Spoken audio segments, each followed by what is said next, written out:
ครับคนทุกคนจะมีความเชื่อว่าการนำพระไปถวายให้กับวัดนั้นก็คือเป็นการต่อยอดบุญอันยิ่งใหญ่ถูกไหมฮะเพราะว่าการสร้างรูปอะไรก็แล้วแต่ที่ทำให้เป็นที่สักการะบูชาถือว่าเป็นรูปนั้นเป็นรูปที่ยิ่งใหญ่นะฮะมีความเชื่อในเรื่องของอานิสงส์แห่งพลังบารมีนะฮะเพราะฉะนั้นเนี่ยถามว่าผิดไหมมันก็ไม่ผิดการช่วยเหลือ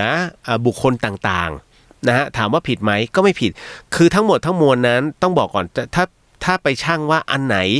นะฮะบุญมากกว่ากันนะฮะก็ต้องดูตามเหตุปัจจัยด้วยเพราะว่าบางครั้งการช่วยเหลือคนการช่วยเหลือหนึ่งชีวิตที่กำลังจะเป็นจะตายอยู่ก็มีบุญมหาศาลมากกว่าการถวายพระพุทธรูปซึ่งจริงๆแล้วพระพุทธรูปนั้นความหมายของพระพุทธรูปมีไหม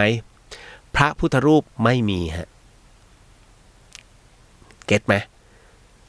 พระพุทธรูปไม่มีนะฮะคำว่าพระสงฆ์มีไหมพระก็ไม่มีฮะอ้าวทำไมพี่เลี้ยงมึงพูดแบบนั้นล่ะพูดมา ไม่ใช่ถ้าคุณไขปริศนาธรรมนี้ออกคุณจะรู้ทันทีว่าพระมีไหมพระไม่มีนะฮะทำไมจึงพระไม่มีแต่พระธรรมคำสั่งสอนพระสงฆ์มีไหมพระสงฆ์ไม่มีแต่ชายซึ่งถือศีล227แล้วปรงผมแล้วตัดออกจากโลกภายนอกนะฮะแล้วถือพระธรรมคำสั่งสอนเป็นหลักยึดมั่นในการเผยแพร่